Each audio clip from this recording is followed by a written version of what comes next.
Section 491 CrPC की इस petitions के पहले पार्ट्स में हमने डिस्कस किया कि सेक्शन 491 सीआरपीसी क्या होता है, हेबियस कॉर्पस पिटिशंस कौन सी होती हैं और किन ग्राउंड्स के ऊपर इन पिटिशंस को दायर किया जा सकता है। अगर आपने हमारे वो पार्ट्स नहीं देखे तो सबसे पहले वो वीडियोस देखिए, उनका डिस्क्रिप्शन में भी लिंक है और ऊपर आई बटन के ऊपर भी वो वीडियोस अवेलेबल हैं। Hello and welcome to our channel university of citations. हमारी आज की अगली प्रपोजिशन है कि गार्डियन केस गार्डियन कोर्ट में पेंडिंग है। क्या उसके बावजूद भी मां अपने नाबालगान की हवालगी के लिए सेक्शन 491 सीआरपीसी के तहत पिटीशन दायर कर सकती है या नहीं? जी तो व्यूअर्स, इसमें जजी साहिबान के मुख्तलिफ मिले जुले रिमार्क्स हैं। कुछ जजी साहिबान का कहना है कि क्योंकि हाई कोर्ट या सेशन कोर्ट गार्डियन कोर्ट से बड़ी होती है, लिहाजा वो इंटरफेरेंस करके इंटरम कस्टडी पिटिशनर के हवाले कर सकती है। जबकि कुछ जजेस का कहना है कि क्योंकि गार्डियन कोर्ट ही असल कस्टडी के मुतालिक बता सकती है और वहाँ पे एविडेंस और शहादतों के बाद फैसला होता है, लिहाजा गार्डियन कोर्ट ही बेहतर फैसला कर सकती है। इसके ऊपर हमारी जो सबसे पहली साइटेशन है वो है 2021 PCRLJ note 21 decided by Mr. Justice Ali Bakar Najvi on 29th January 2020, habeas petition number 65141, Lahore high court Lahore. Section 491 की इस पिटीशन में पिटिशनर जो कि मां थी ने मौक़िफ़ इख्तियार किया कि रिस्पोंडेंट जो कि वालिद है उसने नाबालगा को इलीगल और इम्प्रॉपर कस्टडी में रखा हुआ है। नाबालगा की उम्र 4 साल है जो कि टेंडर एज में आती है और रिस्पोंडेंट ने दूसरी शादी कर रखी है और नाबालगा की वेलफेयर पिटिशनर के साथ ज़्यादा है, जिस पर रिस्पोंडेंट ने मौक़िफ़ इख्तियार किया कि उसने गार्डियन कोर्ट में गार्डियन पिटिशन दायर कर रखी है जो कि अभी पेंडिंग है। जिस पर जज साहब ने रिमार्क्स देते हुए कहा कि जब तक गार्डियन कोर्ट की पिटिशन का फैसला नहीं हो जाता तब तक इंटरम कस्टडी पिटिशनर के हवाले कर दी जाती है और पिटिशन को डिस्पोज ऑफ कर दिया। यहाँ पर एक बात बताता चलूँ, अक्सर गार्डियंस पिटिशंस में या सेक्शन 491 की हेबियस कॉर्पस पिटिशंस में एक लफ्ज़ इस्तेमाल होता है जिसको टेंडर एज कहते हैं। इस टेंडर एज से मुराद है बच्चे की जो नाबालग है उसकी 7 साल तक की उम्र, उसको हजानत भी कहते हैं उर्दू में। इस पर अगर मज़ीद साइटेशंस की बात की जाए तो 2004 SCMR 990, 2015 MLD 833, 1996 MLD 30, 1994 MLD 1698, 1994 MLD 1682।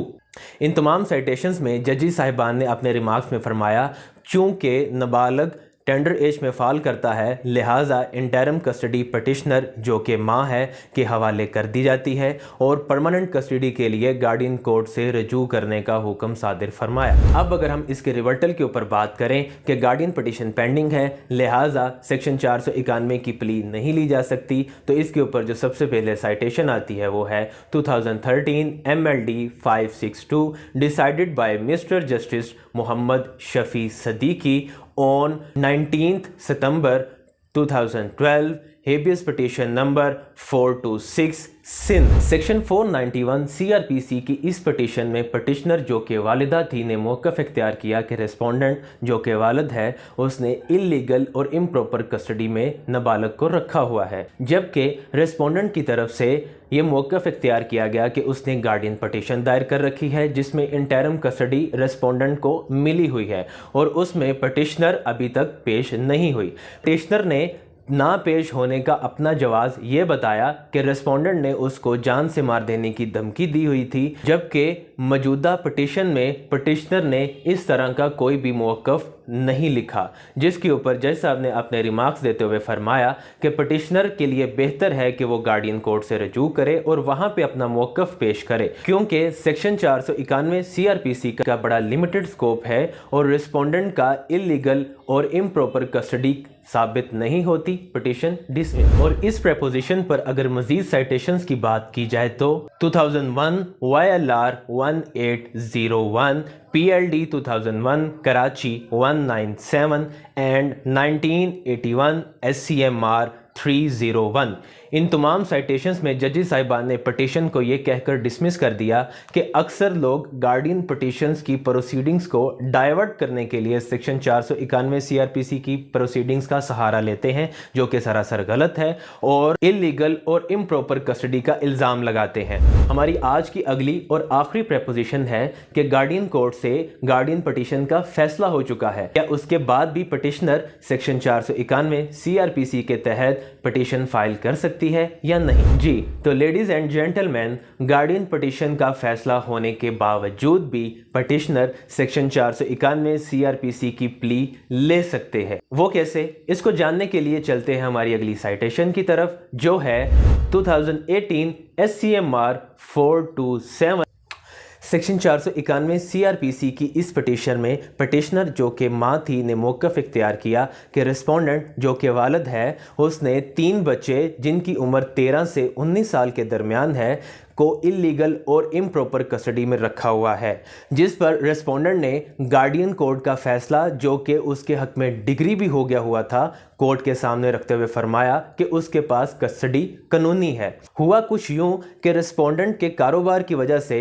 तमाम बच्चों और पटिशनर के पास कनाडा की सिटीजनशिप थी और सब लोग कनाडा में रहाइश पजीर थे। रिस्पोंडेंट ने बच्चों को पाकिस्तान घुमाने के लिए पाकिस्तान ले आया और बड़ी चालाकी और खामोशी के साथ एक्सपार्ट गार्डियनशिप हासिल कर ली। रिस्पोंडेंट ने ऐसा इसलिए किया ताकि बच्चों के नाम जो ज्वाइंट प्रॉपर्टी थी उसको हथिया सके, जिसके ऊपर जज साहब ने अपने रिमार्क्स देते हुए फरमाया कि पटिशनर का सही पता गार्डियन पटिशन में दर्ज ना था और रिस्पोंडेंट ने जानबूझकर कंसीलमेंट के साथ एक्सपार्ट गार्डियनशिप हासिल की। और मजीद ये फरमाया कि एक डेटन्यू जिसकी उम्र 19 साल है वो बालिग है और वो अपने फैसले खुद कर सकती है, लिहाजा उसकी गार्डियनशिप हासिल ही नहीं की जा सकती। और मजीद फरमाया कि बच्चों का आर्जी पता लाहौर का है और मुस्तकिल पता कनाडा का है, लिहाजा बच्चों ने वापस कनाडा जाना था, जिसकी वजह से गार्डियनशिप सर्टिफिकेट यहाँ से हासिल नहीं किया जा सकता। और बच्चों की वेलफेयर पटिशनर के साथ ज़्यादा है, लिहाजा इंटरम कस्टडी पटिशनर के हवाले कर दी जाती है और गार्डियन कोर्ट का फैसला सेट असाइड करते हुए पटिशनर को यह हदायत जारी की जाती है कि वो गार्डियन कोर्ट से रजू करे और वहां से परमानेंट कस्टडी हासिल करे। और इसी तरह 2015 SCMR 731 decided by divisional bench mister justice Asif Saeed Khan Khosa and mister justice Qazi Faez Isa. Section 491 CrPC की इस पटिशन में पटिशनर जो कि दादा है ने मौक़िफ़ इख्तियार किया कि हाई कोर्ट ने नाबालिगा की उम्र जो कि तकरीबन 7 साल है, वालिद के फौत होने के बाद मैंने गार्डियनशिप हासिल की और कानूनी कस्टडी मेरे पास है, मगर हाई कोर्ट ने नाबालिगा की कस्टडी को रिस्पोंडेंट जो कि उसकी हकीकी माँ थी के हवाले कर दिया, जिस पर जज साहब ने अपने रिमार्क्स में हाई कोर्ट के अल्फाजों को दोहराते हुए फरमाया चूँकि पटिशनर ने माँ जो कि रिस्पोंडेंट थी के होने के बावजूद भी उसको पटिशन में शामिल नहीं किया, लिहाजा पटिशनर ने फ्रॉडलेंटली गार्डियनशिप हासिल की है और नाबालिगा की उम्र तकरीबन 7 साल है जिसकी हजानत की हकदार माँ है, लिहाजा गार्डियनशिप सर्टिफिकेट को सेट असाइड करते हुए इंटरम कस्टडी माँ के हवाले करने में कोई भी मिस रीडिंग और नॉन रीडिंग का एलिमेंट नज़र नहीं आता और मज़ीद नाबालिगा की वेलफेयर माँ के साथ ज़्यादा है, इसलिए कोर्ट्स अपने स्वाबदीद इख्तियारात को इस्तेमाल करते हुए ऐसे इक़दाम उठा सकती है और पटिशन को डिसमिस कर दिया। जैसा कि इस सेशन के शुरू में कहा गया था कि नाबालिग की सूरत में हाई कोर्ट या सेशन कोर्ट नाबालिग की वेलफेयर को देखते हुए फैसला सादिर फरमाती है, तो इसी मैकेनिज्म पर अमल करते हुए हाई कोर्ट्स ने और सुप्रीम कोर्ट्स ने हुक्म सादिर फरमाया। तो व्यूअर्स, इसी के साथ हमारा आज का सेशन मुकम्मल होता है। मिलेंगे अगले सेशन में नई प्रेपोजिशन के साथ, तब तक के लिए अल्लाह हाफिज़।